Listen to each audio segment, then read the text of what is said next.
The Clever Boys and the Robbers. A thoughtful children's story by Mukhtar Ahmed. Get ready for an exciting adventure filled with suspense, smart thinking, and important life lessons.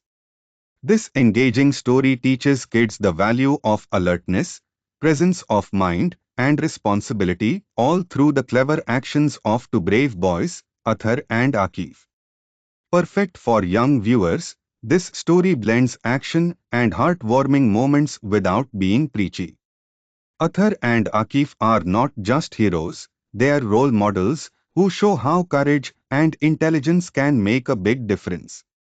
Sit back, relax, and enjoy a story that's both fun and full of wisdom. Like, share and subscribe for more meaningful stories that inspire and entertain. All rights reserved. The Clever Boys and the Robbers by Mukhtar Ahmad. Athar lived in Sakhar with his parents. He was 12 years old and studied in the 8th grade. In a few days, his aunt Rahila was getting married. She was his mother's youngest sister and lived in Karachi. When they received the wedding invitation, Athar's mother began preparing for the trip. Athar's father owned a lot of land in Sakhar, where many laborers worked to grow various crops. At that time, the wheat crop was ready for harvesting. Because of this, Athar's father needed to stay and supervise the harvest and storage in the warehouse himself, as there was a risk of spoilage if it rained. Therefore, he couldn't go with them. Athar's mother decided she would go to Karachi with Athar. She sent a request for 5 days leave to his school, which was approved. To keep up with his classmates, Athar also took homework from his teacher. Athar was a good and very intelligent boy. He didn't like being absent from school. He was very passionate about studying. He woke up on his own every morning and got ready for school. Because of this habit, his mother found things much easier, as she didn't have to wake him repeatedly. He wanted to become an educated and capable person so he could serve his country. Once his leave was approved, his father asked the farm manager to book 2 seats for them on the train to Karachi. They were to depart in 2 days. Those 2 days passed in the blink of an eye. The day of departure arrived. Athar's father came to the station to see them off. The train was scheduled to arrive at 3 a.m. They had only one suitcase containing clothes for the wedding. Athar's mother had placed all her gold jewelry in a plastic box and hidden it in her handbag, which now hung from her shoulder. The train arrived. It had a compartment with 6 seats. Two passengers had just disembarked at Sakhar station, and their seats had been booked for Athar and his mother. On the upper berths, two passengers were sleeping. They were also going to Karachi. A man, a woman, and their child Saturday across from them. The child was fast asleep in his mother's lap. They were headed to Hyderabad. Athar took the window seat.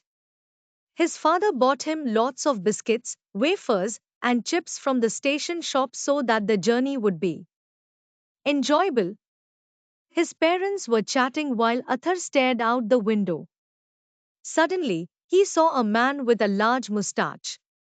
There was a scar on his cheek from a knife wound, making him look frightening.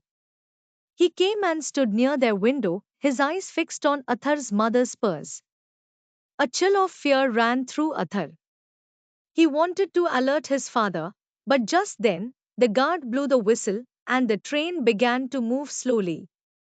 His father quickly stood up, gently ran his hand over Athar's head, said goodbye to his wife, and stepped off the train. After his father left, Athar tried to look for the man again, but he couldn't see him. Perhaps he had boarded one of the train's compartments. His father was standing at the station, waving goodbye, and Athar waved back. The train gained speed. His mother wrapped a shawl around herself and hid the purse with the jewelry in it. She was thinking. about her sister's wedding, praying for her happiness. She began to doze off and soon closed her eyes. The train raced ahead at high speed, screeching and roaring along the tracks. Athar loved watching the world pass by from the window of a moving train. Trees, bushes, fields, and houses all seemed to rush backward.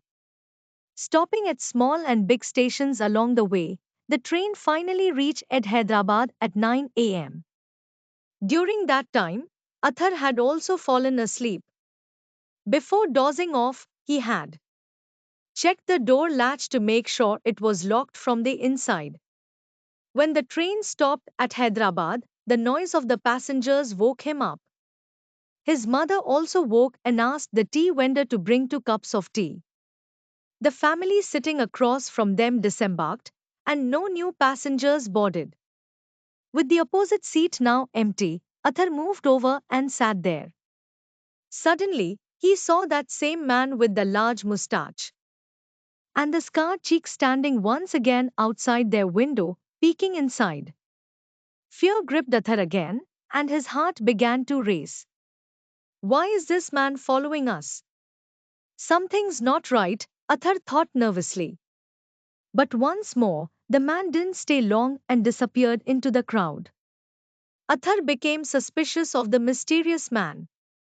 He didn't know what to do. If he told his mother, she might become frightened. About 10 or 15 minutes later, the train resumed its journey. The passengers heading to Karachi were still asleep on the upper berths. As soon as the Hyderabad passengers got off, Athar latched the door from the inside. He was afraid that the mustached man might come aboard. Athar had also brought his school bag along, thinking that he would try to complete some of the assigned homework during the trip to Karachi. He started missing his school and his friends. He opened his bag and began organizing his books. The tea vendor hadn't returned with the tea yet. His mother got up and said, Athar, dear, God willing, we'll reach Karachi soon. Kamran, Shakila, Arif, and Akif will come to receive us. I'll just freshen up in the washroom and tidy up a bit. I must look a mess after this journey. Take care of my purse. Saying this, she handed him the purse and left. Athar placed it in his lap and began thinking. The image of the mustached man kept flashing in his mind. Suddenly, a thought struck him, and his eyes lit up with a sparkle. A smile appeared on his lips.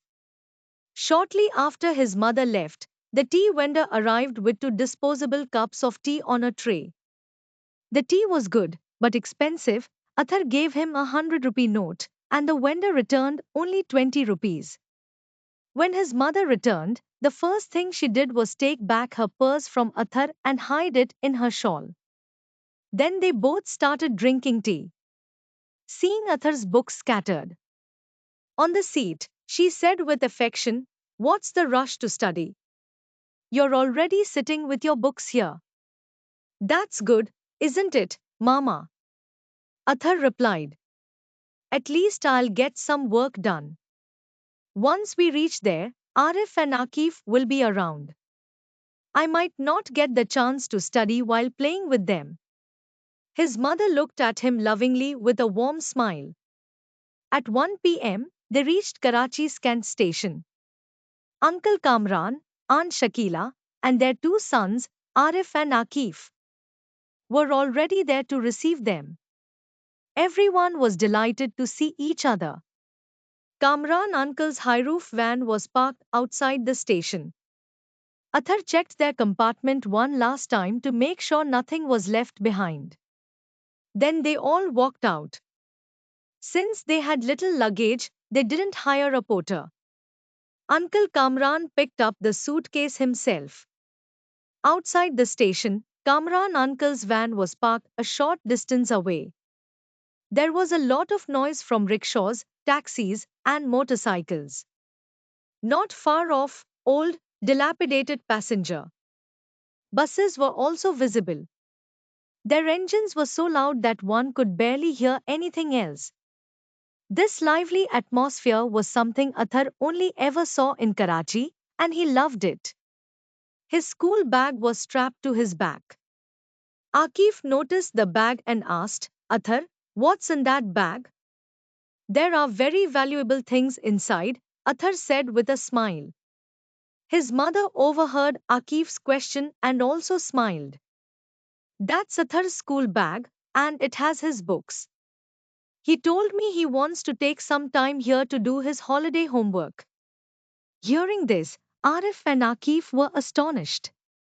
Although Athar had come to attend his aunt's wedding, where there's usually non-stop fun and noise, he still hadn't neglected his studies. Both brothers were very impressed by this and silently promised themselves that they too would prioritize their education above everything else. By now, everyone had reached the car. Akif walked a short distance ahead and stood in front of the car, filming the scene with his mobile phone. Uncle Kamran opened the back of the car to place the suitcases, while Arif and Athar began organizing the spare items to make space. Athar's mother and aunt were standing nearby on the roadside, deep in conversation. Suddenly, a motorcycle stopped right next to them. A man with large mustaches and a scar on his cheek was sitting on the back seat. It was the same man whom Athar had seen peering into their train compartment at Sakhar and Hyderabad stations. He snatched the handbag hanging from Athar's mother's arm. She let out a scream. As soon as he grabbed the purse, the motorcycle sped away and disappeared around the corner. Everything happened so quickly that no one could react immediately. Everyone rushed toward Athar's mother, who was still in shock. After a few moments, when she recovered a little, she tearfully told her brother, Kamran, that purse had my gold jewelry. I had brought it to wear at Rahila's wedding. Uncle Kamran, being a man of great composure, comforted his sister and said, Thank God it was only the jewelry. In such robberies, lives are often at risk. Jewelry can be replaced, I will get you new ones. You will wear them to Rahila's wedding. Even this reassurance couldn't ease her grief. Tears welled up in her eyes. Athar stepped forward and said, Mom, why are you worrying? Please get into the car. No one stole your precious jewelry. I kept it safely in my school bag. That's why I told Akif there were valuable items in that bag. No one quite understood what Athar meant. Arif stepped forward with a puzzled tone and asked, If the jewelry was in your bag, then were your books in mom's purse? How did they even fit in such a small bag? I'll explain everything, Athar said, but we should leave from here quickly. Everyone quickly got into the car. Athar's mother was happy to hear his words but still confused. Many questions were circling in her mind. Once the car started moving, Athar began, While we were traveling from Sakhar, I saw a suspicious man with large mustaches loitering near our train compartment. He kept staring at mom's purse through the window. When I saw him again doing the same thing after the train left Hyderabad, my suspicion turned into certainty. He was definitely keeping an eye on us.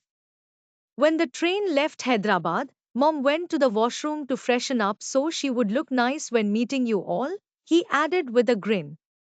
Hearing this, his mother lightly slapped his head and looked at him with mock anger, smiling. Everyone chuckled. Athar continued, Before going, Mom handed me her purse. Since I was already suspicious of that man, I quietly opened the purse and removed the jewelry from the box inside. I carefully put the jewelry into my school bag. Then I placed my wafer and biscuit packets in the empty jewelry box and put it back in the purse. Mom didn't even realize what I had done. Athar's mother was overjoyed and kept looking at him with loving eyes. His aunt gently stroked his head and said, Sister, You must ward off the evil eye when we get home. This boy is so clever.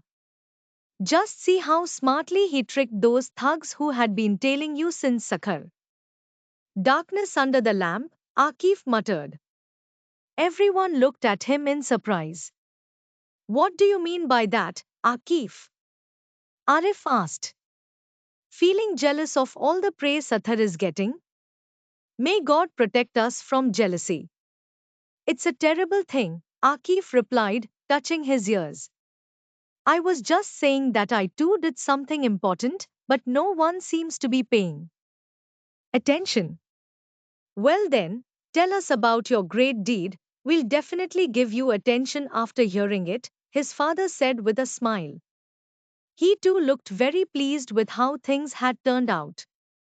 I recorded the entire incident on my mobile, Akif announced proudly. You can clearly see both robbers on the motorcycle in the video. It also shows them snatching the purse and their motorcycle's license plate.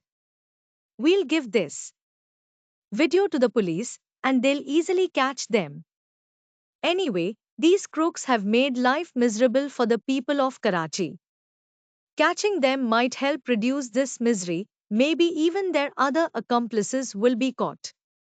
Upon hearing this, Athar's mother said, we can never thank God enough for giving us such smart and alert children who are so attentive to what's happening around them.